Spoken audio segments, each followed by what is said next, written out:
Hello दोस्तों, कैसे हैं आप लोग। उम्मीद है सभी लोग बहुत अच्छे होंगे और आप लोगों की पढ़ाई भी बहुत बेहतर तरीके से चल रही होगी।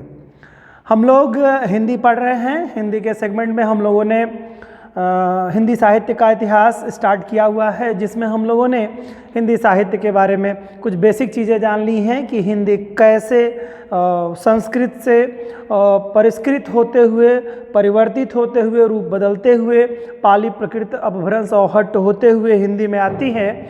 और हिंदी जो है फिर भारत के मध्यवर्ती क्षेत्र में राजस्थान से लेकर के बिहार तक और हिमालयी पहाड़ी क्षेत्रों से लेकर के, राज्यों से लेकर के और फिर मालवा के पठार को लेते हुए, एक तरह से कहिए कि छोटा नागपुर के पठार के क्षेत्रों को कवर करती हुई हिंदी जो भारत की हृदय के क्षेत्र में बोली जाने वाली लैंग्वेज के रूप में रही है।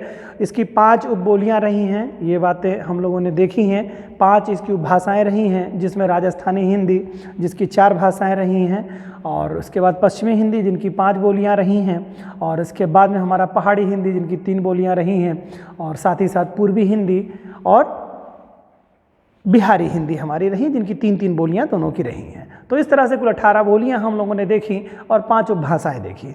फिर आगे के क्रम में हम लोग बढ़ते चले आए और उसमें देखा हम लोगों ने कि अपभ्रंश का विकास हुआ। अपभ्रंश और आहट काल में क्या क्या हुआ, किन किन रचनाकार कौन कौन से हुए, उस काल में क्या इंपॉर्टेंट हुआ, ये बातें हम लोगों ने देखी। और फिर जब ये भाषाएं हमारी जो 18 बोलियां हैं, इन बोलियों की बात अगर हम करते हैं, समय दौर बदलता जाता है, मध्यकाल में आ जाते हैं हम लोग। मध्यकाल में जब भक्ति काल स्टार्ट होता है तो कृष्ण भक्ति शाखा के कवियों ने ब्रज भाषा को, इन 18 बोलियों में से ब्रज भाषा को सबसे ज़्यादा पहले प्रेफरेंस दिया जाता है, और ब्रज भाषा अपना रूप निखारती है, गद्य पद्य पे दोनों पे अपना अधिकार बनाती है। समय परिवर्तित होता रहता है। आगे के दौर में जब आते हैं हम लोग तो देखते हैं कि अवधी भाषा जो है, राम भक्ति शाखा के जितने भी लोग रहे हैं, अवध के क्षेत्रों में जो बोले जाने वाले लोग रहे हैं, इसमें हम लोगों ने देखा जायसी महोदय को देखा और तुलसीदास जी को देखा। इन्होंने अपने अवधी भाषा का को एक तरह से कहीं अपने चरमोत्कर्ष पीरियड में पहुंचाया, काल में पहुंचाया इन्होंने। इस क्रम में आगे बढ़ते हुए जाते हैं, जब देखते हैं तो ये काल भी ख़त्म हो जाता है, ब्रज भाषा का भी दौर चला जाता है और अवधी का भी दौर चला जाता है। आती है खड़ी बोली, और खड़ी बोली अपना विकास किस क्रम में करते हुए आगे बढ़ती है, जिसमें देखते हैं आपको कि भारतेंदु युग के पूर्व के दौर की बात आ जाती है, फिर भारतेंदु युग की बात आती है, फिर भारतेंदु युग समाप्त होने के बाद में महावीर द्विवेदी का युग आता है, इसके बाद में छायावादी युग आता है, छायावादोत्तर युग आता है। इस तरह से तमाम सारे ऐसे क्रम चलते हैं जहाँ हिंदी का विकास होता चला जाता है। हम लोग बात कर रहे थे अवधी के बारे में। अवधी हमारी कंप्लीट हो चुकी थी लास्ट वीडियो में, और उसके पहले हमारी ब्रज कंप्लीट हो गई थी। तो एक बात जान लीजिए कि परिवर्तन प्रकृति का नियम है। समय के साथ हर चीज़ बदलती रहती है, चाहे वो भाषा हो, चाहे वो संस्कृति हो, सभ्यताएं हों, उसमें परिवर्तन होता रहता है, वो परिष्कृत होती रहती है।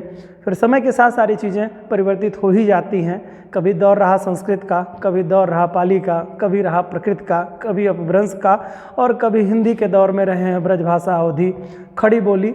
अब खड़ी बोली अपने आधुनिक वर्तमान स्वरूप में है। आगे चलते हुए इसका भी रूप परिवर्तित होगा। आने वाले दौर में लोग जब सभ्यताएँ लिखी जाएंगी, देखी जाएंगी, तो उसमें देखा जाएगा, हो सकता है कि आगे कुछ और भाषाओं का विकास होता चला जाए। हम लोग बात कर रहे थे इसके संदर्भ में। उम्मीद है कि आप लोगों को हिंदी का वीडियो काफ़ी कुछ समझ में आया होगा, काफ़ी अच्छी समझ विकसित की होगी, आपकी हुई होगी। आप लोग आज हम लोग देखेंगे खड़ी बोली को कैसे कैसे किन किन क्षेत्रों में हुआ, और इसका जो एक तरह से कहिए जो समाज पे जो प्रभुत्व रहा वो किस रूप में रहा है, ये तमाम सारी चीज़ें हम लोग जानेंगे। और साथ ही साथ हम लोग ये भी देखते चल रहे हैं कि कौन कौन से किस काल के रचनाकार रहे हैं, और उन रचनाकारों की क्या क्या कृतियाँ रही हैं वो भी साथ ही में देख रहे हैं। उम्मीद है कि आप लोगों को ये वीडियो काफ़ी अच्छा लग रहा होगा, ऐसे मैं आशा करता हूँ। साथ ही साथ बच्चों, आप लोगों की रीजनिंग की भी क्लासेस चल रही हैं, उम्मीद है कि वो भी आपको अच्छा ही लग रहा होगा, उसमें भी कोई दिक्कत नहीं होगी। और हम लोगों ने मैथ्स की वीडियो भी स्टार्ट की है, वो भी उम्मीद है कि अच्छी ही लग रही होंगी, और आप लोगों की जो बच्चे ज़रूरतमंद हैं उनकी काफ़ी कुछ सहायता उससे मिल रही होगी। इसी क्रम में और भी तमाम सारे जो सब्जेक्ट्स हमारे प्लेटफॉर्म के माध्यम से जो सब्जेक्ट्स चल रहे हैं, वो सारे सब्जेक्ट्स टीचर्स बड़ी शिद्दत के साथ आप लोगों को समर्पित कर रहे हैं। जो हमारा जो संस्था है, इस संस्था का जो टीचर्स हैं उनकी जो एक सोच है वो आप लोगों के लिए बहुत पॉजिटिव और सकारात्मक है। उनकी ये सोच है कि बहुत सारी चीज़ें ऐसे बच्चों को दी जाएं जिन बच्चों को ज़रूरत है। बहुत सारे बच्चे कमेंट के माध्यम से अपनी बातें बताते हैं, बड़ा अच्छा लगता है। देख करके सुन करके कि ऐसा बच्चों को हम लोगों का जो एक काम है वो बच्चों को पसंद आ रहा है और उनके विकास में काफ़ी कुछ सहयोग कर रहा है। ये हम लोगों के लिए बड़े गर्व की बात है और इससे बड़ा प्राउड फील होता है। आप लोग ऐसे ही प्यार बनाए रखिए अपना, हम लोग आप लोगों को अच्छे से अच्छे वीडियो उपलब्ध कराते रहेंगे।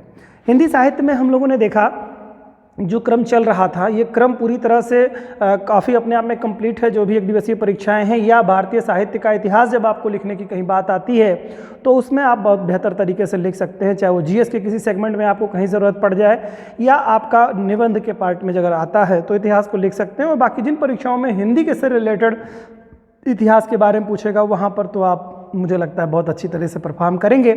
आइए खड़ी बोली के बारे में कुछ चर्चा करते हैं, साथ ही साथ हम लोगों की चर्चाएं भी चलती रहेंगी। आप लोगों से बात करने में, रूबरू होने में बड़ा मज़ा आता है। आप लोग अब साथ रहते हैं, उस चीज़ को समझते हैं, अच्छा लगता है। खड़ी बोली के बारे में हम लोग बात करते हैं। आइए खड़ी बोली क्या कहती है हमारी। खड़ी बोली में अगर देखेंगे तो प्राचीन हिंदी काल से में रचित खड़ी बोली साहित्य में खड़ी बोली के आरंभिक प्रयासों से उसके आदि रूप या बीज रूप का आभास मिलता है। खड़ी बोली का आदिकालीन रूप सरहपा आदि सिद्धों में, गोरखनाथ आदि नाथों में, अमीर खुसरो जैसे सूफी कवियों में, जयदेव, नामदेव, रामानंद आदि संतों की रचनाओं में मिलते हैं इसके साक्ष्य। इसके खड़ी बोली के सबूत कहिए या साक्ष्य कहिए, इनमें मिलते हैं रचनाकारों में।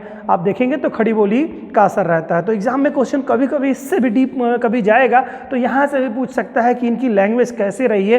तो आदिकाल अगर कहिए खड़ी बोली का आदिकालीन स्वरूप कहाँ मिलता है, तो खड़ी बोली का आदिकालीन स्वरूप इन्हीं में मिलता है। आदिकाल में सरहपा आदि जो सिद्ध रहे हैं उनमें या नाथों में, अमीर खुसरो की रचनाओं में खड़ी बोली की झलक आपको शुरुआती दौर की झलक देखने को मिलती है। और तमाम सारे नामदेव, जयदेव, रामानंद जी हैं, इनकी कृतियों में भी खड़ी बोली के बारे में काफ़ी कुछ जानने को मिलता है या उसमें से खड़ी बोली भाषा का प्रयोग किया गया है। ठीक है, इसके अलावा देखें अगर हम तो इन रचनाओं में से हमें अगर बात करें तो अपभ्रंश आवहट से ही निकलती हुई खड़ी बोली स्पष्टता दिखाई देती है। यानी कि जब अपभ्रंश काल चल रहा था, आवहट काल का पीरियड था, तभी खड़ी बोली ने अपने एक तरह से कहिए पैर पसार लिए थे। और जब ब्रज भाषा और अवधि भाषा का अपना चरमोत्कर्ष था तब ये अपना बेस बना रही थी। धीरे धीरे ये अपना आधार बनाए हुए थी। कोई भी सभ्यता, कोई भी लैंग्वेज बच्चों एक दिन में नहीं परिवर्तित होती है, एक लंबा समय लगता है। तो निश्चित तौर से यहाँ पर जो सेंस कह रहा है अपभ्रंश और हट के बाद में या उस काल में भी खड़ी बोली अपना अस्तित्व मेंटेन करने का प्रयास कर रही थी। यानी कि उसकी कुछ चीज़ें वहाँ पर आपको झलक दिखाई देगी और ख़ास तौर से अवधि काल में या ब्रज काल में तो अपना धीरे धीरे पैर पसारते हुए आगे बढ़ते रहेगी और फिर तभी जा करके किसी भाषा का रूप ले सकते। क्योंकि लैंग्वेज जो होती है वो कोई एक व्यक्ति के द्वारा यूज में लाई जाने वाली भाषा नहीं होती है, वह उस समाज के जो प्रतिनिधित्व करने वाले लोग होते हैं, जिसमें कहिए कि साहित्यकार हैं, कवि हैं, रचनाकार लोग हैं, ये सभी लोग या उस जनमानस जो है जब तक उसको अडॉप्ट नहीं करता किसी लैंग्वेज को, तब तक वो किसी भाषा के रूप में नहीं हो आ पाती है। तो हर भाषा के लिए यही चीज़ें यूज में आई गई। जैसे ब्रज भाषा थी तो उसके लिए भी यही नियम लागू होता है, खड़ी बोली के लिए भी यही नियम लागू होगा, जैसा कि अवधि के लिए लागू हुआ था, ब्रज के लिए और बाकी शेष भाषाओं के लिए लागू हुआ था, वही क्रम इसमें भी चल रहा है। तो वो बात यहाँ पर कही गई है। आधुनिक काल में, यानी कि जब ये प्राचीन काल की तो ये तो बात हो गई, प्राचीन काल में ही ये भाषाएं रही हैं। अपभ्रंश की बात हो, चाहे अवहट की बात हो या ब्रज भाषा की बात हो या अवधि की बात हो, तो ये तो शुरुआती दौर में एक तरह से कहिए अपभ्रंश और अवहट की बात करेंगे तो प्राचीन काल के बाद का काल हो जाएगा, उसके पहले का काल हो जाएगा। और उसके बाद अगर बात करें तो हिंदी जब आ जाती है तो प्राचीन हिंदी में अगर हम देखेंगे तो प्राचीन हिंदी का जो शुरुआती दौर का पीरियड होगा उसमें ब्रज और अवधि का ही प्रतिनिधित्व रहता है। तो इसके बाद का काल यानी कि जो मध्यकाल का पीरियड आएगा, आधुनिक काल की बात अगर देख कहें तो आधुनिक काल में जब ब्रज भाषा और अवधि भाषा का साहित्यिक रूप जन साधारण से दूर होने लगा, ठीक है, यानी दूर चला गया, तब उसका स्थान खड़ी बोली ने धीरे धीरे लेना शुरू कर दिया था। अंग्रेजी सरकार ने भी, और इसमें यह भी जान लीजिए कि कोई भी लैंग्वेज हो तो उसमें जब कोई सरकार उस पे सरकारी भाषा कोई आधिकारिक भाषा सरकार घोषित कर देती है तो उस निश्चित तौर से उस भाषा का तो डेवलप होना एक निश्चित तौर से एक महत्वपूर्ण भाषा हो जाती है। तो अंग्रेजों ने भी ऐसा किया कि मुगल काल में जब मुगलिया सल्तनत थी तो उसमें आपने देखा कि उर्दू को बहुत ज़्यादा प्रश्रय दिया गया, यानी कि अरबी भाषा, बहुत अरबी फारसी का बड़ा चरमोत्कर्ष रहा, चूँकि सारे सरकारी कार्यकाल दस्तावेज जो है उसी में लिखे जाते थे, तो निश्चित तरह से मजबूरी हो गई थी लोगों की उसके बारे में जानना, क्योंकि सरकारी डॉक्यूमेंट्स सारे उसी में होते थे। उसके बाद अंग्रेज़ों के काल में जब आते हैं तो अंग्रेजी के साथ साथ जो है हिंदी का भी प्रयोग करने लगते हैं। तो उसमें क्या होता है कि उससे भी हिंदी को खड़ी बोली का एक तरह से कहिए कि प्रचार और तेज़ी से बढ़ जाता है। तो वही बात यहाँ बताई जा रही है। अंग्रेजी सरकार ने भी इसका प्रयोग इसका प्रयोग मतलब खड़ी बोली का प्रयोग आरंभ कर दिया था। हिंदी के आधुनिक काल के प्रारंभ में एक और उर्दू का प्रचार होने लगा, तो दूसरी ओर काव्य की भाषा जो है ब्रज भाषा होने के कारण खड़ी बोली को अपने अस्तित्व के लिए संघर्ष करना पड़ा था। ये बात हो रही है आधुनिक काल की, ठीक है। इसके बाद होता है क्या, 19वीं सदी तक कविताओं की जो लैंग्वेज हुआ करती थी या भाषा जो हुआ करती थी वो ब्रज भाषा हुआ करती थी। गद्य की जो भाषा हुआ करती थी वह खड़ी बोली होने लगी, यानी कि अवधि का रूप समाप्त हो गया, यानी कि ब्रज भाषा अब काव्य की भाषा बन करके रह गई और खड़ी बोली का जो है जो अस्तित्व जो है वो बनने लगा। एक तरह से कहीं गद्यों की जो भाषा वो खड़ी बोली होने लगी, ठीक है।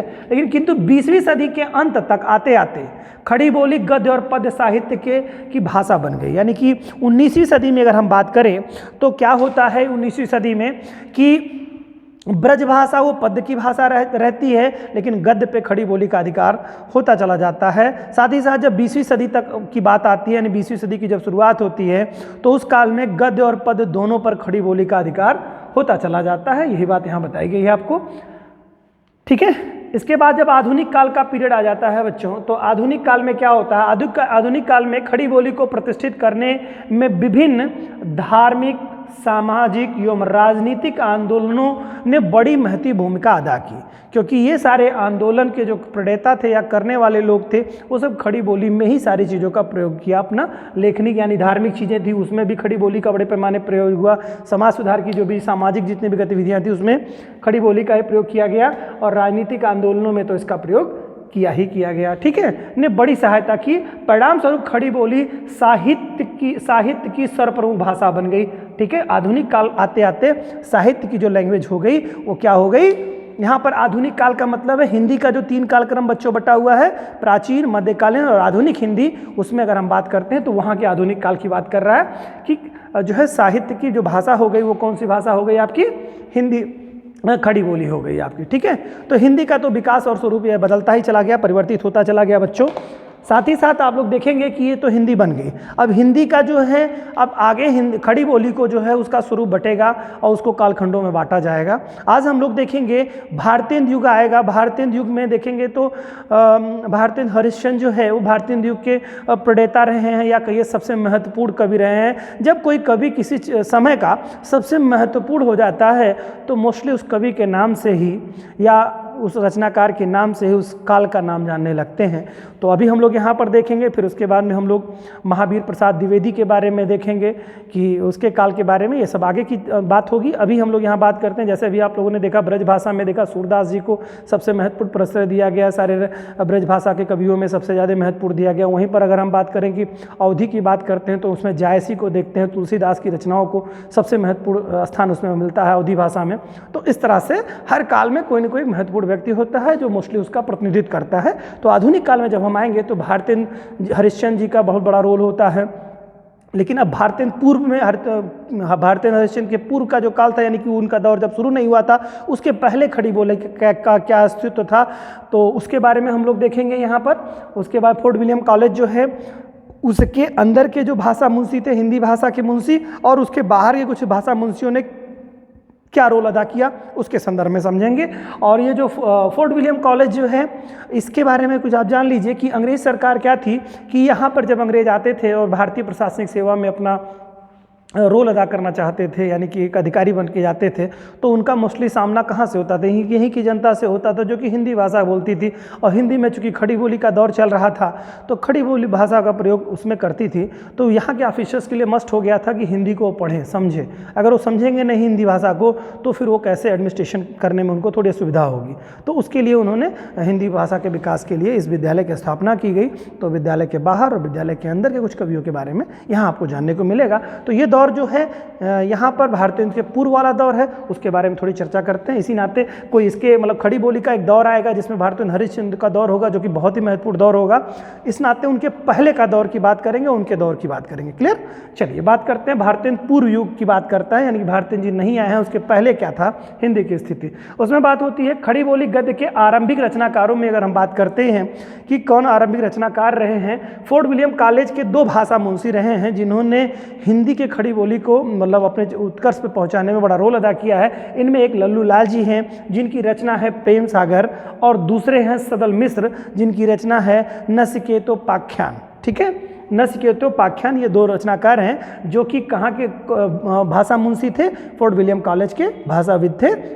ये दोनों बड़े महत्वपूर्ण नाम हैं, तो इनको ध्यान रखिएगा। खड़ी बोली के हैं ये कौन, लल्लू लाल जी हैं जिनकी रचना है प्रेम सागर, और दूसरे सदल मिश्र हैं जिसकी रचना है नचिकेतोपाख्यान। ठीक है, ये 2 रचनाकार। उसके बाद फोर्ट विलियम कॉलेज के बाहर के 2 रचनाकारों ने भी खड़ी बोली को डेवलप करने में बड़ा रोल अदा किया। ये बात हो रही है भारतीय के पूर्व के काल की पीरियड की बात हो रही है। तो एग्जाम में क्वेश्चन अगर आता है कि निम्न में से भारतीय युग के पूर्व के कवियों में से कौन कवि हैं या कौन रचनाकार हैं, गद्यकार हैं, जो भी अपना नाम करके देता है, तो आपको ये नाम याद रखना होगा। या इसमें बात हो रही है फोर्ट विलियम कॉलेज की। फोर्ट विलियम कॉलेज के 2 मुंशी, भाषाविद मुंशी, जिन्होंने खड़ी बोली को आगे बढ़ाने में बड़ा रोल अदा किया, और कुछ ऐसे रहे हैं जो कॉलेज के बाहर के 2 भाषा मुंशी रहे हैं। इसके अलावा राजा लक्ष्मण सिंह वगैरह होंगे, इनके बारे में भी चर्चा करेंगे। इन लोगों ने बड़ा रोल अदा किया इसमें हिंदी की खड़ी बोली को प्रतिष्ठित करने का। ठीक है, ओके। तो बात करते हैं कि फोर्ट विलियम कॉलेज के बाहर के 2 रचनाकार, जिनमें से बड़े महत्वपूर्ण नाम हैं। एक तो सदा सुखलाल, जिनको कहा जाता है नियाज के नाम से भी जाना जाता है, सदा सुखलाल या नियाज के नाम से जाना जाता है।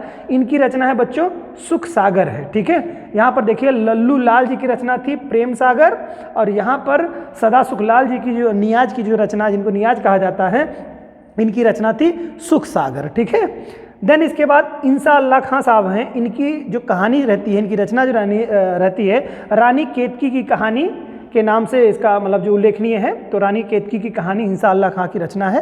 एग्जाम में क्वेश्चन कभी कभी बहुत बेसिक तौर पे भी पूछ लेता है, तो आपको बताना होगा कि इंसा अल्लाह खां की रचना कौन सी है। तो रानी केतकी की कहानी है। और प्रेम सागर अगर की बात करेगा तो हम बात करेंगे लल्लू लाल जी की, और अगर सुख सागर कहेगा तो हम सदा सुखलाल, जिसे नियाज के नाम से जाना, उनकी बात करेंगे। ठीक है, और सदल मिश्रा साहब की बात करेगा तो नचिकेतोपाख्यान की बात करेंगे। क्लियर? ओके, आगे बढ़ते हैं। भारतीय युग में मुख्य संघर्ष हिंदी की स्वीकृति और प्रतिष्ठा को लेकर के था। ठीक है, कि देखिए कोई भी चीज़ जल्दी कोई एक्सेप्ट नहीं करता है, चाहे वो शासक हो चाहे कोई लैंग्वेज हो, उसको बड़ा संघर्ष करना पड़ता है। किसी भी चीज़ को इस्टेब्लिश करने के लिए बड़ा संघर्ष करना पड़ता है। किसी भी चीज़ को, चाहे इंडस्ट्री हो चाहे वो बेसिक कोई भी चीज़ आप देखेंगे जब इस्टेब्लिश होती है तो शुरुआती दौर में बड़ा संघर्ष उसको करना पड़ता है।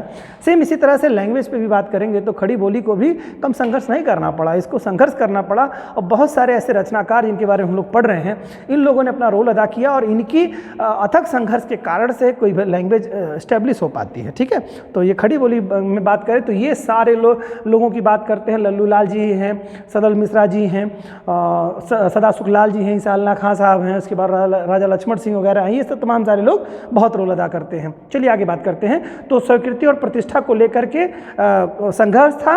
ये कब की बात हो रही? जो भारतीय युग के पूर्व की बात थी। इस युग के 2 प्रसिद्ध लेखकों में, जिनमें एक राजा शिवप्रसाद जी हैं, दूसरा राजा लक्ष्मण सिंह हैं। तो ये बहुत ही महत्वपूर्ण, इनको ध्यान रखिएगा। एक तो है राजा शिवप्रसाद जी हैं और दूसरे हैं राजा लक्ष्मण सिंह। ठीक है, ये 2 हैं आपके। ठीक है, ने हिंदी के स्वरूप निर्धारण में के प्रश्न पर 2 सीमांतों का अनुमोलन किया, जहां राजा शिवप्रसाद ने हिंदी के गंवारूपन को दूर किया, जहां पर राजा किसने? शिवप्रसाद जी ने, यानी 2 राजा जो रचनाकार रहे हैं, एक राजा शिवप्रसाद हैं, दूसरे राजा लक्ष्मण सिंह हैं। भाई देखिए बड़े लोगों का ही बड़ा रोल रहता है। ये लोग जब कुछ चाहते हैं तभी परिवर्तन आता है। पाली भाषा या प्रकृत भाषा बहुत विकसित हुई, इसके पीछे 2 ज्ञानी पुरुषों के बारे में, बौद्ध धर्म के जो समर्थक रहे या कहिए कि बनाने वाले रहे, गौतम बुद्ध जी, जो कि शाक्य कुलीन क्षत्रिय कुल के रहने वाले राजा थे। वो राजा ने अपना जो प्रश्रय दिया, अपना साथ दिया, मेहनत की, तब जाकर के किसी लैंग्वेज का विकास कर पाए। उसी तरह से अगर हम बात करते हैं और भी किसी भाषा के बारे में, जैसे प्रकृत भाषा के बारे में बात करते हैं, तो वहाँ पर भी आप देखेंगे तो महावीर स्वामी का बड़ा रोल रहता है, वो भी राजा रहते हैं, ठीक है, क्षत्रिय कुल के रहते हैं। तो उसी तरह से यहाँ पर भी खड़ी बोली को लेकर के, चाहे वो राजा शिव प्रसाद जी हों, चाहे राजा लक्ष्मण सिंह हों, इनका भी बड़ा रोल रहा है। तो हिंदी खड़ी बोली में जो गंवारूपन था उसको राजा शिव प्रसाद जी ने उसको दूर किया है, ठीक है, और वहीं पर ही गंवारूपन को दूर करके उसे उर्दू मुअल्ला बना दिया, ठीक है, बना दिया। तो वहीं पर राजा लक्ष्मण सिंह ने विशुद्ध संस्कृतनिष्ठ हिंदी का समर्थन किया, यानी कि राजा लक्ष्मण सिंह ने यानी हिंदी के तत्सम रूप को खड़ी बोली में बड़े पैमाने पर प्रयोग में लाए, और एक तरह से कहिए कि गंवारूपन को दूर करने वाला राजा शिव प्रसाद थे। तो ये तो बात हो गई भाई कि भारतेंद्र हरिश्चंद्र के पूर्व के काल की बात होगी। इसके बाद में हम लोग भारतेंद्र काल को देखेंगे, उस काल के रचनाकारों के बारे में देखेंगे, और इस तरह से हिंदी साहित्य के इतिहास को हम लोग आधुनिक काल में आ चुके हैं, जहाँ से प्रश्न बहुत मोस्टली उठते हैं। इसके बाद हम लोग आगे के दौर में देखेंगे कि जो हमारे आर्टिकल्स में 343 से लेकर 51 तक, जो है 351 तक हिंदी भाषा के विकास के बारे में दिया, उन सब सारे विषयों पर चर्चा करेंगे।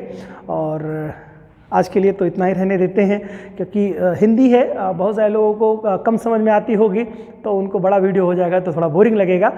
इस नाते थोड़े थोड़े पार्ट में लीजिए, जिससे एक दो बार देख लेंगे तो आपको कोई असुविधा नहीं रहेगी, और संभवतः साथ ही साथ याद भी होता चलेगा। आप लोग ऐसे ही देखते रहिए, पढ़ते रहिए, और हिंदी को भी एंजॉय करिए, सारे सब्जेक्ट को एंजॉय करिए, साथ ही साथ अपना प्यार ऐसे बनाए रखिए चैनल के प्रति, और लगाव रखिए हम लोगों के साथ, थोड़ा हम लोगों को भी मनोबल मिले, और जिससे कि सारे काम होते रहे और आप लोग भी सक्सेस की तरफ बढ़े, ऐसा हम लोग आशा करते हैं। हमारे सारे फैकल्टी इस तरह की प्रयास में रहती है कि आप लोगों के लिए कुछ बेहतर हो, और आप लोग इतना अच्छा साथ दे रहे हैं, हमारे चैनल पे बने रहते हैं, इसके लिए आप लोगों को बहुत बहुत आभार, बहुत बहुत धन्यवाद। मिलते हैं नए वीडियो में, तब तक के लिए